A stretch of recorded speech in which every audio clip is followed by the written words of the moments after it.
Hello students, today our topic is Python programming and in this lecture we are going to discuss some question answer related to dictionary. So these are basically all our objective type of question answer. MCQs, multiple choice questions related to dictionary. So let us start. First question is, which of the following statement create a dictionary? सबसे पहले आपको पता होना चाहिए dictionary क्या है, dictionary को कैसे रिप्रेजेंट करते हैं. डिक्शनरी रिप्रेजेंट की जाती है कर्ली ब्रेसेस के अंदर. फर्स्ट थिंग ये, इसके अंदर एलिमेंट्स जो होते हैं, और जो एलिमेंट्स होते हैं ये अनऑर्डर्ड होते हैं. तो ये अनऑर्डर्ड डेटा टाइप है डिक्शनरी. एलिमेंट्स को मैनेज किया जाता है, अरेंज किया जाता है इसके अंदर, लेकिन अनऑर्डर्ड वे में. तो किस तरीके से? की और वैल्यू के कॉम्बिनेशन में, की और वैल्यू के कॉम्बिनेशन में हमेशा मैनेज किया जाता है. इनको की लिखते हैं, फिर हम कॉलन के बाद वैल्यू लिखते हैं. ठीक है, इस तरीके से. की जो होगी हमेशा ये इमिटेबल डेटा टाइप होगा, याद रखिएगा. तो 3 पॉइंट्स बहुत इंपॉर्टेंट है. फर्स्ट ऑफ ऑल, डिक्शनरी को हम कर्ली ब्रैकेट्स के अंदर लिखते हैं. की वैल्यू के कॉम्बिनेशन में लिखा जाता है. की वैल्यू जहाँ कॉलन से सेपरेट होती है. ये एक अनऑर्डर्ड डेटा टाइप है जिसमें ऑर्डर नहीं होता. वैल्यू को हम की से आइडेंटिफाई करते हैं. क्लियर? अब इस क्वेश्चन के अंदर क्या पूछा गया है देखिए. Which of the following statement are create a dictionary. तो फर्स्ट की बात करें तो ये एक एम्प्टी डिक्शनरी क्रिएट हो रही है, नो डाउट अबाउट इट. इसमें सेकंड में भी सही है. स्ट्रिंग एक इमिटेबल डेटा टाइप है, तो की बनाया गया है एक स्ट्रिंग को, जॉन 40 पीटर 45. तो ये भी ठीक है, कोई प्रॉब्लम नहीं इसमें. डी में जस्ट रिवर्स कर दिया गया है. अब 40 और 45 ये आपकी वैल्यू नहीं है, ये की है, जबकि जॉन और पीटर ये आपकी वैल्यूज़ है. तो इंटीजर इमिटेबल होते हैं, ये भी हम जानते हैं. तो यहाँ तक भी कोई प्रॉब्लम नहीं. तो ये सभी ऑप्शंस करेक्ट हैं. तो आंसर होगा इसका all of the mention. D is the correct answer. Clear? आगे बात करते हैं. What will be the output of the following Python code. इसका आउटपुट बताना है, और यहाँ हम कंपैरिजन कर रहे हैं. ये फर्स्ट लाइन है, एक डिक्शनरी है यहाँ पर. सेकंड में अगेन एक डिक्शनरी है. थर्ड में इसका कंपैरिजन है. तो क्या आएगा? ट्रू आएगा, फॉल्स आएगा? देखिए, जब कंपैरिजन होता है तो आंसर या तो ट्रू आता है या फॉल्स आता है. दो ही पॉसिबिलिटी है, थर्ड तो कोई पॉसिबिलिटी है नहीं. तो नंबर ऑफ आइटम्स देखें तो दोनों में सेम है. ठीक है, लेकिन जब हम वैल्यू की कंपैरिजन करते हैं तो फर्स्ट में जॉन के रिगार्डिंग जो वैल्यू 40 है, सेकंड में जॉन के रिगार्डिंग D2 में जो वैल्यू है वो 466 है. तो जो डिफ़र करती है. तो ऑब्वियसली जब कंपैरिजन होगा तो टोटलिटी में तो ये फॉल्स फाइंड आउट किया जाएगा. एक्सप्लेनेशन में दे भी रखा है. If D2 was initialised as D2 is equal to D1, the answer would be true. हाँ, अगर इसको हम ऐसे लिखते हैं, D2 को D1 की वैल्यू को D2 को असाइन कर देते, तब ये ट्रू होता. ठीक है, क्योंकि सभी एलिमेंट्स, नंबर ऑफ एलिमेंट्स भी बराबर होनी चाहिए, इक्वल होनी चाहिए, और वो टोटल नंबर ऑफ एलिमेंट्स भी इक्वल होनी चाहिए, और वो वैल्यू भी इक्वल सेम होनी चाहिए. तभी वो डिक्शनरी तो सेम होंगी, अदरवाइज सेम नहीं होंगी. वो तभी हो सकती है जब हम D2 इक्वल टू D1 लिखें. इसका मतलब D1 की वैल्यू जो D1 डिक्शनरी है उसको हम असाइन करते हैं D2 को. तो वो तो हुआ नहीं यहाँ पर. यहाँ तो इक्वल टू का साइन है, और D1 अलग डिक्शनरी है, D2 अलग डिक्शनरी है, दोनों की वैल्यूज अलग है. तो यहाँ आंसर फॉल्स आएगा. तो false is the correct answer, means B इसका आंसर करेक्ट होगा.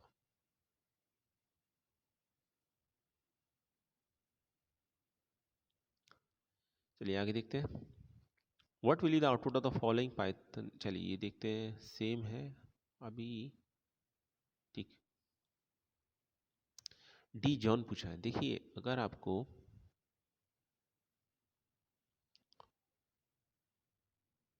ये देखना है कि पर्टिकुलर की पर कौन सी वैल्यू है, तो आप डिक्शनरी का नाम लिखें, स्क्वायर ब्रैकेट लिखें, और स्क्वायर ब्रैकेट के अंदर जो की है वो की लिखते हैं. की यहाँ पर है मान लीजिए जॉन. ठीक है, तो जॉन की पर कौन सी वैल्यूज है? जैसे मैंने बताया कि अनऑर्डर डेटा टाइप है, तो की के थ्रू वैल्यू का आइडेंटिफिकेशन होता है. तो हम की लिखेंगे तो हमें वैल्यू मिलेगी. तो की है यहाँ पर जॉन, तो जॉन के रिगार्डिंग कौन सी वैल्यू है? 40. तो 40 विल बी और आंसर. तो आंसर आएगा A. A is the correct answer. Clear है? तो ये आंसर होगा। इस तरीके से एक्सेस किया जाता है, की के थ्रू वैल्यू को एक्सेस किया जाता है, याद रखिएगा, ये इंपॉर्टेंट क्वेश्चन है। Question number 4, suppose D is equal to John 40 Peter 45 to delete the entry of the John, what command do we use? अब कह रहे हैं कि अगर ये तो एक्सेस करना हुआ, लेकिन अगर हमें डिलीट करनी है एंट्री तो क्या करना पड़ेगा? तो डिलीट करने के लिए हमें लिखना पड़ता है DEL, ये कीवर्ड है, ठीक है, डिलीट करने के लिए यूज़ किया जाता है। इसके बाद पर्टिकुलर, चूंकि हमें एक डिक्शनरी के आइटम को डिलीट करना है तो पहले हम डिक्शनरी का नेम लिखेंगे, जो हो गया इस केस में D, क्लियर। और स्क्वायर ब्रैकेट के अंदर उसके की का नेम लिखेंगे, वैल्यू क्योंकि की के थ्रू एक्सेस होती है इसलिए हम की लिखेंगे। तो सपोज अगर हमें जॉन के रिगार्डिंग एंट्री को डिलीट करना है तो हम यहाँ जॉन लिखेंगे, JOHN। तो होगा क्या? होगा ये कि वैल्यू डिलीट हो जाएगी, क्लियर है? कौन सी वैल्यू डिलीट हो जाएगी? जॉन की जो भी एंट्री है वो कंप्लीटली डिलीट हो जाएगी, की वैल्यू कॉम्बिनेशन डिलीट हो जाएगा, ना की रहेगी ना ही वैल्यू रहेगी। तो अब जो डिक्शनरी रहेगी वो अगर डिक्शनरी का प्रिंट कराएगा तो पीटर 45 प्रिंट होगा और कुछ प्रिंट नहीं होगा। तो याद रखिएगा, डिलीट करना होता है तो DEL डेल कीवर्ड यूज़ करते हैं, डिक्शनरी का नेम लिखना पड़ता है जो इस केस में D है, और स्क्वायर ब्रैकेट के अंदर की लिखना पड़ेगा, जिस की आइटम को आप डिलीट करना चाह रहे हैं उसका की लिखना पड़ेगा, ठीक है। तो की है थी इसमें जॉन, तो जॉन 40 कंप्लीटली डिलीट हो जाएगा, क्लियर। चलिए नेक्स्ट देखते हैं। Suppose D is equal to John 40 and Peter is equal to 45 to obtain the number of entries in the dictionary, which command to be used? अब इसमें हमें total number of items पता करने हैं। देखिए एक बात याद रखिएगा कि डिक्शनरी में जो वैल्यूज़ होती हैं वो कभी भी सेपरेट नहीं होती, वो की वैल्यू कॉम्बिनेशन में होती हैं हमेशा, जिसको हम कम्प्लीटली एक आइटम मान सकते हैं। तो जब हम रीड करेंगे तो इसे 4 रीड नहीं करेंगे, ये नहीं है कि जॉन 40 पीटर 45 टोटल 4 वैल्यूज़ होगी, नहीं। जॉन और पीटर कीज़ हैं और जॉन और पीटर के जो वैल्यूज़ हैं उनके रिगार्डिंग वो 40 और 45 है। जॉन 40 एक टर्म है, एक आइटम है, पीटर 45 एक आइटम है, तो 2 आइटम्स हैं टोटल, क्लियर। क्योंकि ये अनऑर्डर डेटा टाइप है, और क्योंकि ये अनऑर्डर डेटा टाइप है तो इसमें हमें हमेशा जो वैल्यू फाइंड आउट करेंगे वो की के थ्रू फाइंड आउट करते हैं। तो अब इसको हमें ये दिखाई दे रहा है यहाँ पर कि 2 आइटम्स हैं, लेकिन ये अगर हम इसको पता करना चाहें किसी भी कमांड के थ्रू तो क्या कमांड टाइप करेंगे? तो एक फंक्शन होता है जिसको बोला जाता है लेंथ फंक्शन, जो लेंथ कैलकुलेट करता है। और पैरामीटर वैल्यू में जो भी हम पास करेंगे, लिस्ट या डिक्शनरी वटेवर, लिस्ट के साथ भी एप्लीकेबल है ये और डिक्शनरी के साथ भी, तो उसकी जो लेंथ होगी, टोटल नंबर ऑफ आइटम्स होंगे, वो रिटर्न होते हैं। तो यहाँ पर अगर हम सिर्फ ये लिखें लेन डी, तो डिक्शनरी के टोटल नंबर ऑफ आइटम्स यहाँ पर रिटर्न हो जाएंगे, जो कि इस केस में कितने हैं? जो इस केस में है 2, क्लियर है। तो क्या आंसर आएगा? आंसर आएगा B, B is the correct answer. Next question देखिए, question number 6, what will be the output of the following Python code? D John 40 Peter 45 list D dot keys. अब हमें कीज पता करनी है, इसकी कौन कौन सी कीज है, सिर्फ की पता करना चाह रहे हैं। तो क्या करना पड़ेगा हमें? तो देखिए हमने क्या प्रिंट किया है, प्रिंट लिस्ट डी कीज। तो सबसे पहले ये लिस्ट क्या काम करेगा, जो कीज होंगी उसको लिस्ट की फॉर्म में रिटर्न करेगा। डी डॉट कीज, डी क्या है? Name of the dictionary. Keys एक फंक्शन है जो कीज रिटर्न करता है डिक्शनरी की। तो कीज कौन कौन सी इसकी? जॉन और पीटर, क्लियर, जॉन और पीटर। तो आंसर ये आएगा। कौन सा आंसर होगा? आंसर ए होगा, सी नहीं होगा। जॉन और पीटर तो सी में भी है लेकिन लिस्ट की फॉर्म में नहीं है, लिस्ट की फॉर्म में ए में है। तो A is the correct answer, A इसका करेक्ट आंसर होगा।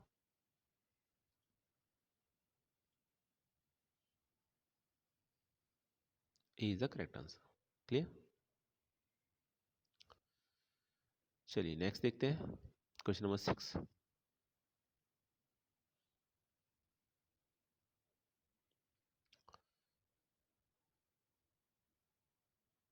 आई थिंक अभी क्लियर हो गया होगा।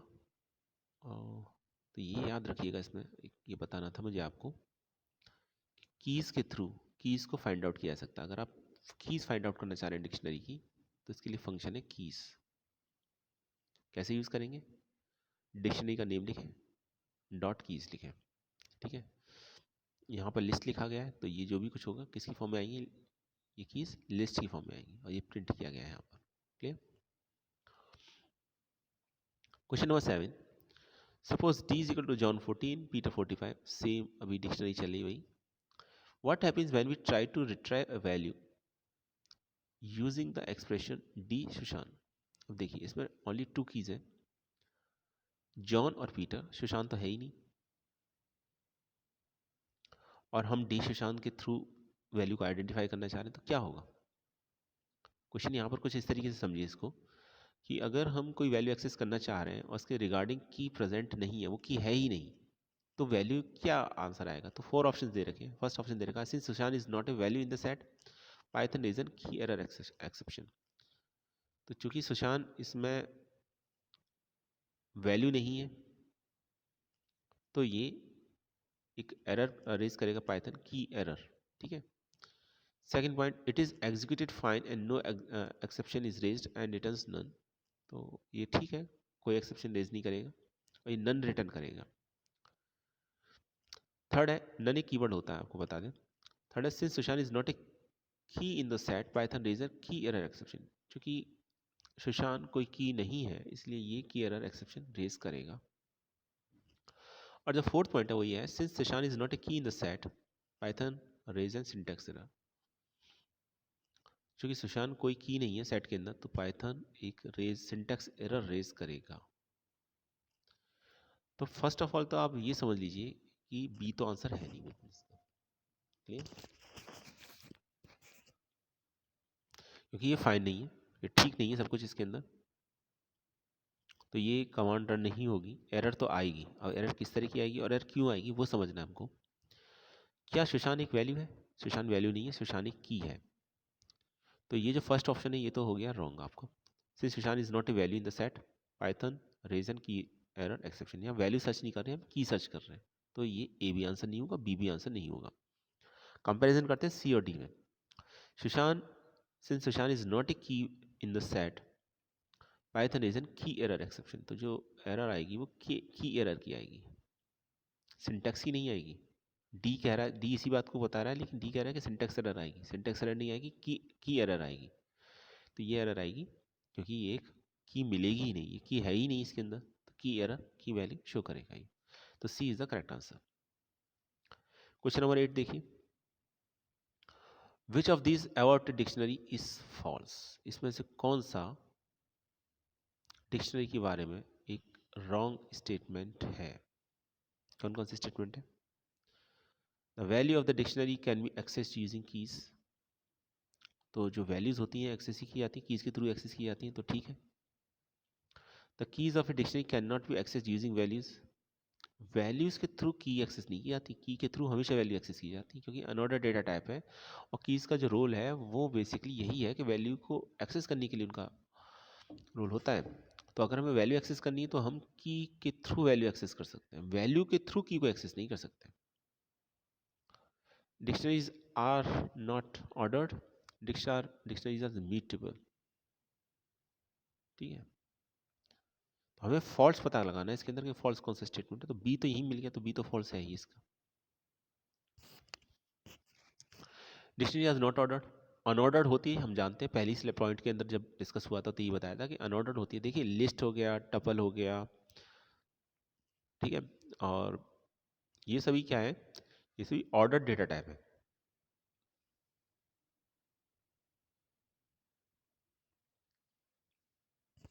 तो जब बात करते हैं हम ऑर्डर डेटा टाइप की, तो इसका मतलब है उनका जो भी आइटम्स है उसमें उसका एक पर्टिकुलर ऑर्डर होता है, उसको फॉलो करना होता है, एक सिस्टमेटिक मैनर में होते हैं। लेकिन डिक्शनरी में क्या होता है, जितनी भी वैल्यूज होती हैं वो ऑर्डर्ड नहीं होती, सभी का ऑर्डर डिफर होता है और उनको आइडेंटिफाई किया जा सकता है की के थ्रू। तो अनऑर्डर डेटा टाइप होता है डिक्शनरी, जबकि लिस्ट, टपल, स्ट्रिंग ये सब क्या होते हैं? ऑर्डर डेटा टाइप होते हैं आपके।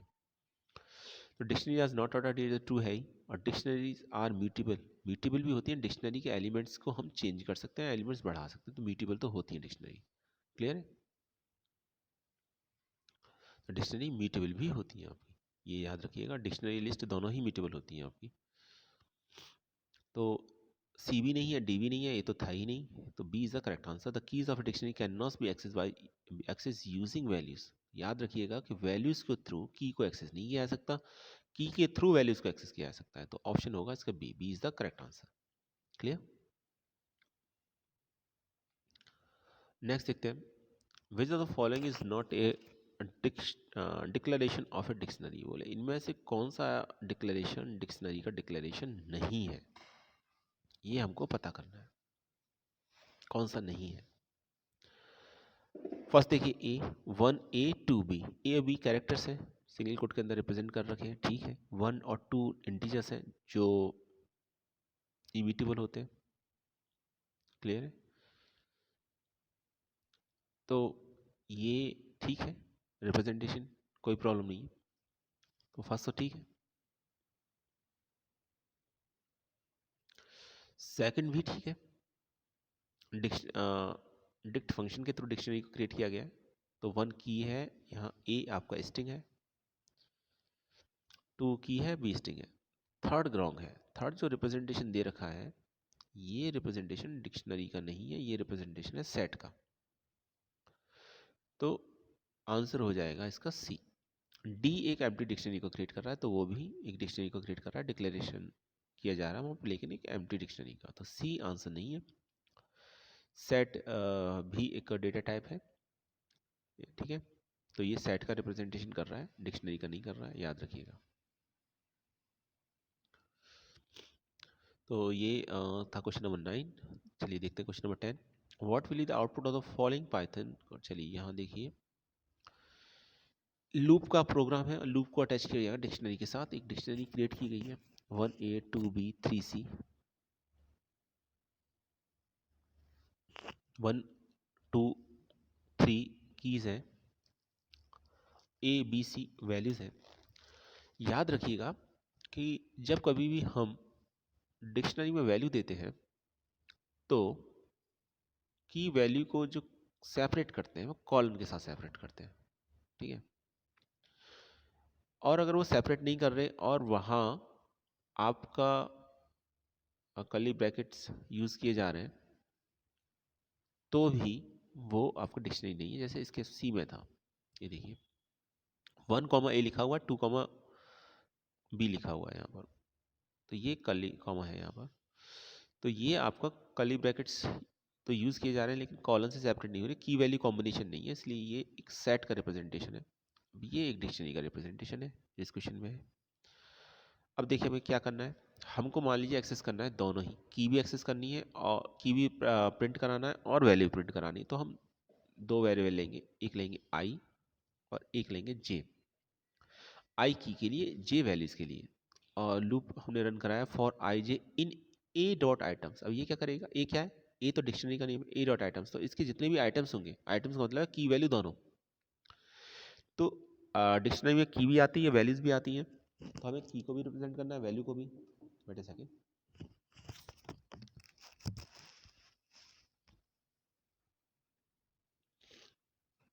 तो हमें डिक्शनरी में की को भी रिप्रेजेंट करना है और वैल्यूज को भी रिप्रेजेंट करना है, तो की और वैल्यू दोनों को अगर प्रिंट कराना है आपको या यूज़ करना है तो आप आइटम्स फंक्शन को यूज़ कर सकते हैं। अभी हमने पहले थोड़ी देर पहले पढ़ा था की फंक्शन, की के थ्रू हम कीज को एक्सेस कर सकते हैं, और दोनों को एक्सेस करना है की और आइटम, तो हम आइटम्स को, और वैल्यूज़ के लिए फंक्शन का नाम होता है वैल्यूज़,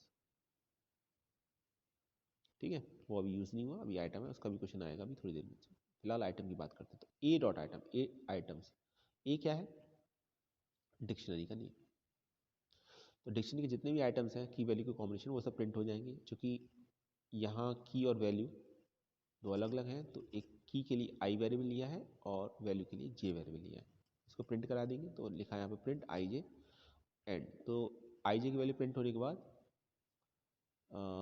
स्पेस से सेपरेट हो जाएगा, इसका काम ये है, एंड इक्वल सेपरेटर है, तो यहाँ पर हमने क्या यूज़ किया स्पेस, तो स्पेस से सेपरेट हो जाएगा, तो पहले क्या प्रिंट होगा, पहले प्रिंट होगा 1A, उसके बाद स्पेस देने के बाद 2B, स्पेस देने के बाद 3C, ये प्रिंट हो जाएगा, तो ये इसका आएगा फाइनल आंसर।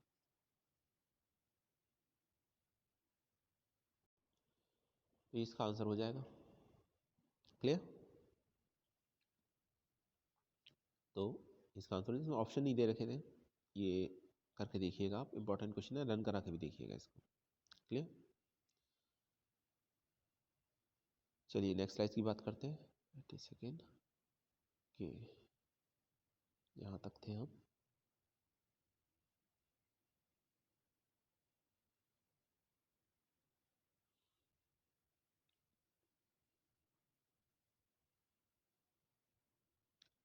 चलिए आगे देखते हैं, ये था कुछ। What will be the output of the following Python को, इसका देखने आउटपुट। अब गेट फंक्शन का भी समझ लीजिए, ये भी यूज़ होता है गेट फंक्शन, इसकी फंक्शनलिटी का समझ लीजिए। ये एक डिक्शनरी, यहाँ तक तो कोई डाउट नहीं होगा आपको। प्रिंट ए डॉट गेट, डिक्शनरी का नाम है ए तो इसलिए लिखा ए। गेट एक फंक्शन है, उसमें 2 पैरामीटर दे रखे हैं, 1 4। अब इसका क्या मीनिंग है ये समझ लीजिए। आपको सिंटेक्स पता होगा तो आप आंसर बता सकते हैं, सिंटेक्स नहीं पता होगा तो आंसर नहीं बता सकते। आंसर होगा इसका बी। ठीक है, तो ये वैल्यू फाइंड आउट करने के लिए है गेट फंक्शन। तो जो भी हम पैरामीटर वैल्यू देते हैं यहाँ पर, उस पर ये की होगी बेसिकली, उस की पर जो भी वैल्यू होगी वो हमें मिल जाएगी यहाँ पर। चूंकि यहाँ प्रिंट स्टेटमेंट दिया है तो ये प्रिंट हो जाएगा। तो क्या प्रिंट होगा, 1 के रिगार्डिंग क्या है ए, तो ए प्रिंट हो जाएगा। तो फिर ये सेकंड पैरामीटर वैल्यू किस लिए यूज़ की जाती है, इसका क्या मीनिंग है, इसका क्या ऑब्जेक्टिव है इसको यूज़ करने का। अगर ये की नहीं मिलती है, क्योंकि की 2 ही पॉसिबिलिटी है, की उसका पार्ट होगी डिक्शनरी का या नहीं होगी। अगर होगी तो वैल्यू रिटर्न हो जाएगी, अगर नहीं होगी तो फिर आंसर ये होगा आपका, फिर ये रिटर्न होगा आपका। क्लियर है? तो ये 2 वैल्यू दी जाती है, ये भी लिखा हुआ है एक्सप्लेनेशन में। The get method returns the value of the key if the key is present in the dictionary and the default value second parameter if the key is not present in the dictionary। तो default, ये default parameter value है, तो अगर नहीं मिलेगी तो फिर ये 4 को रिटर्न करेगा, ये याद रखिएगा। मिल जाती है तो 1 के रिगार्डिंग की के रिगार्डिंग जो भी वैल्यू होगी उसको प्रिंट करेगा ये, नहीं मिलती है तो 4 को प्रिंट करेगा। तो 2 ही पॉसिबिलिटी है। जो हम यहाँ की दे रहे हैं, फर्स्ट जो पैरामीटर वैल्यू है ये की है, इस की के रिगार्डिंग वैल्यू होगी या नहीं होगी, होगी तो वैल्यू रिटर्न कर देगा, नहीं होगी तो जो सेकंड पैरामीटर वैल्यू है ये रिटर्न होगा आपका, ये बाई डिफॉल्ट होता है। क्लियर? देखिए next question, what will be the output of the following Python code. ये देखिए, अब इसमें दोबारा किएगा 5 4। अभी देखिए यहाँ पर थोड़ा सा कॉन्सेप्ट और क्लियर हो जाएगा। 5 4 और 5 की तो इसमें है नहीं, इस क्वेश्चन को गौर से देखिए। 1 A 2 B 3 C, तो की जो है एक तो 1 है, एक 2 है, एक 3 है, 5 की है नहीं। तो जब 5 की है नहीं तो 5 की रिगार्डिंग तो कुछ रिटर्न करेगा नहीं, तो फिर क्या रिटर्न करेगा, फिर रिटर्न करेगा 4। तो अभी थोड़ी देर पहले मैंने आपको यही बताया था कि जो फर्स्ट पैरामीटर होता है वो की होती है, और की के रिगार्डिंग वैल्यू मिलेगी या नहीं मिलेगी डिक्शनरी में, मिलेगी तो रिटर्न कर देगा, नहीं मिलेगी तो सेकंड पैरामीटर वैल्यू जो भी दे रखी है आपकी वो रिटर्न करेगा। वो क्या दे रखा है इस केस में, इस केस में दे रखा 4, तो 4 विल बी आवर आंसर। तो क्या प्रिंट होगा, यहाँ चूंकि प्रिंट स्टेटमेंट दे रखा है तो 4 आपका प्रिंट हो जाएगा। क्लियर? उस केस में 4 प्रिंट हो जाएगा, ये लिखा भी हुआ एक्सप्लेनेशन में। The get method returns the default value, that is second parameter, if the key is not present in the dictionary। Clear? चलिए आगे क्वेश्चन, एक और क्वेश्चन देखते हैं। Question number 13, what will be the output of the following Python code.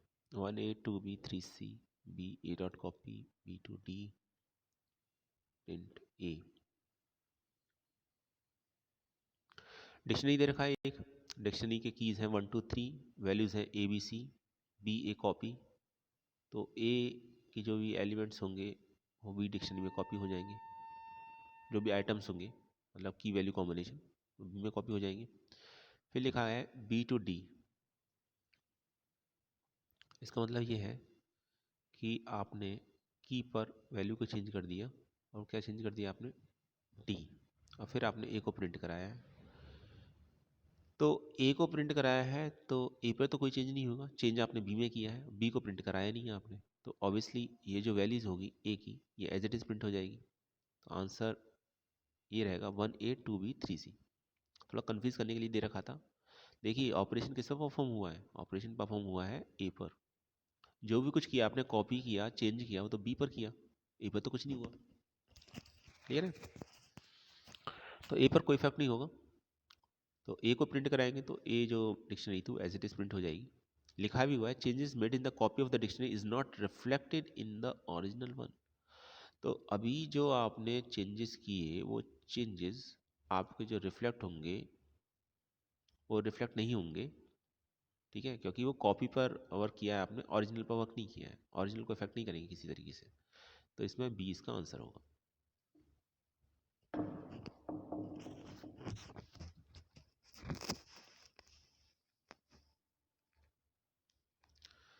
चलिए next question देखते हैं। Question number 14, what will be the output of the following method code. तो इसका हमें आउटपुट A1A2B3C ए क्लियर प्रिंट ए, इसका हमें आउटपुट बताना है। इस पाइथन कोड का क्या आउटपुट आएगा। तो फाइल में हमने इसमें यहाँ पर ओके ये डिक्शनरी यहाँ पर है एक 1A2B3C 1 2 3 इसकी कीज़ हैं, ABC वैल्यूज़ हैं। ए क्लियर, तो ए क्लियर का फंक्शन क्या काम करता है। क्लियर मेथड ये काम करता है कि ये सभी की वैल्यू कॉम्बिनेशन को डिक्शनरी से रिमूव कर देता है। इसके बाद आप अगर डिक्शनरी को ए को प्रिंट कराएंगे तो फर्स्ट ऑफ ऑल क्लियर एक मेथड है और ये मेथड सभी आइटम्स को क्लियर कर देता है। तो जैसे मैंने लिखा ए डॉट क्लियर, तो ए डिक्शनरी का नेम है, तो ए के सभी की वैल्यू कॉम्बिनेशन जितने भी है, मतलब आइटम्स जितने भी हैं वो सभी डिलीट हो जाएंगे। तो उसके बाद अगर आप डिक्शनरी को प्रिंट कराएंगे तो एम्प्टी डिक्शनरी प्रिंट होगा। तो D is the correct answer. Next question number 15, what which of the following is not true about dictionary keys. कौन सा इसमें कीज के बारे में ट्रू नहीं है। मोर देन वन की is not allowed, keys must be immutable, keys must be integer, keys integer हो ऐसा कोई ज़रूरी नहीं। अभी हमने देखा ही था कि हमने स्ट्रिंग भी लिया था तो वो भी सही था, कोई प्रॉब्लम नहीं थी। तो की इंटीजर हो ऐसा कोई कंपलसरी नहीं है, इमिटेबल होना चाहिए ये कंपलसरी है। तो ये जो सी है वो इसका आंसर हो जाएगा आपका। फोर्थ है when duplicate keys encounter the last assignment means. तो ऑब्वियसली जब हमें ये मिल गया तो बाकी हमें चेक करने की ज़रूरत भी नहीं है, बाकी वैसे भी ट्रू है। तो सी ट्रू नहीं है। एक्सप्लेनेशन का दे रखा कीज ऑफ द डिक्शनरी में any data type that is immutable. देखिए की जब आप लेंगे तो कोई भी डेटा टाइप ले सकते हैं जो इम्यूटेबल हो, इंटीजर लेना कोई कंपलसरी नहीं है। C is the correct answer. Clear. Next देखिए, what will the output of the following Python code. Pop 3 print A. तो 3 पर कौन सा एलिमेंट है, की पर 4 एलिमेंट है। तो ऑब्वियसली जब हम पॉप 3 करेंगे, इसको हमने लिस्ट के साथ भी यूज़ किया था, अब यहाँ हम जो की लिखेंगे तो इसके रिगार्डिंग जो आइटम होगा वो भी डिलीट हो जाएगा, की तो होगी नहीं इसके बाद। तो हम जब इसको प्रिंट कराएंगे डिक्शनरी को तो 1523 प्रिंट कराएंगे। देखिए जब हम की थी कि थ्रू आइटम को डिलीट कराते हैं तो की और आइटम या जो भी वैल्यू होगी वो दोनों डिलीट हो जाते हैं। ठीक है, तो 3 पर कौन सा है, यहाँ पर वैल्यू है 4। तो 3 4 ये जो पेयर है कंप्लीटली जिसे हम आइटम बोल सकते हैं ये डिलीट हो जाएगा। तो अब से 2 आइटम्स बचे इसके अंदर 1 5 और 2 3। ठीक है, ये लिखा भी हुआ pop method removes the key value pair for key mention in the pop method. चलिए एक और क्वेश्चन देखते हैं। Question number 17, what will be the output of the following Python code. ये देखिए पॉप 4 9, तो 4 तो दे ही नहीं रखा इसमें, तो क्या डिलीट होगा फिर। ए डॉट पॉप 4 9। तो जब कभी हम इस तरीके से डिलीट करते हैं कि और आर्गुमेंट देते हैं हम यहाँ पर 4 इसमें दे नहीं रखा, तो होगा क्या कि फिर इसको हमने प्रिंट कराया है तो वही जो अभी थोड़ी देर पहले हमने सीखा था, जो सेकंड पैरामीटर वैल्यू होती है गेट के साथ वो प्रिंट होती है। तो चूंकि अभी आपने 4 की है ही नहीं इसमें, तो उसके साथ कुछ भी डिलीट नहीं होगा, कोई वैल्यू डिलीट नहीं होगी। तो डिफ़ॉल्ट वैल्यू इसके साथ चूंकि प्रिंट कराया गया है तो डिफ़ॉल्ट वैल्यू जो होगी वो सेकंड पैरामीटर वैल्यू होती है जो 9 है, 9 प्रिंट हो जाएगी आपकी। तो आंसर आएगा ए। एक्सप्लेनेशन देखिए, pop method returns a value when key is passed as an argument and otherwise returns the default value that is second argument if the key is not present in the dictionary. Clear. एक और question देखिए, what will be the output of the following Python code. 1A2B3C, ये loop चलाया आपने, loop 1 आई इन ए। ठीक है, print I. तो अब लूप अगर रन कराएंगे तो क्या प्रिंट होगा, की या वैल्यू, ये क्वेश्चन है। तो हमेशा की प्रिंट होती है, याद रखिएगा। ठीक है, तो इसमें आंसर आएगा ए। तो जब कभी भी हम लूप चलाएंगे किसी डिक्शनरी की तो बाय डिफॉल्ट जो होता है की प्रिंट होती है। Last question, question number 19, what will be the output of the following Python code. एक डिक्शनरी दे रखी है और ए आइटम्स। आइटम्स जो है जो मैं पहले भी बताया था आपको, इसके थ्रू डिफरेंट आइटम्स को एक्सेस किया जा सकता है। ये एक मेथड है। तो देखिए इसमें फिर क्या आएगा, आपका क्या प्रिंट होगा, आइटम कौन कौन से हो जाएंगे, 1A 2B 3C। ठीक है, तो ये डिक्शनरी के आइटम सभी प्रिंट हो जाएंगे। लिखा भी हो the method items return the list of the tuple with each tuple having a की वैल्यू कॉम्बिनेशन। ठीक है, तो टपल की फॉर्म में प्रिंट करेगा ये इस तरीके से। ये देखा, ये टपल का साइन बना भी हुआ है आपका, टपल की फॉर्म में आइटम्स को रिटर्न करेगा ये आपका। ये था आज के क्वेश्चंस, और ये पाइथन प्रोग्रामिंग के बारे में हमारा लास्ट लेक्चर था, क्लास थी। अभी पाइथन प्रोग्रामिंग कंप्लीट हो चुका है सभी तरीके से। नेक्स्ट वीडियो में MySQL डिस्कस होगा। Thanks for watching this video.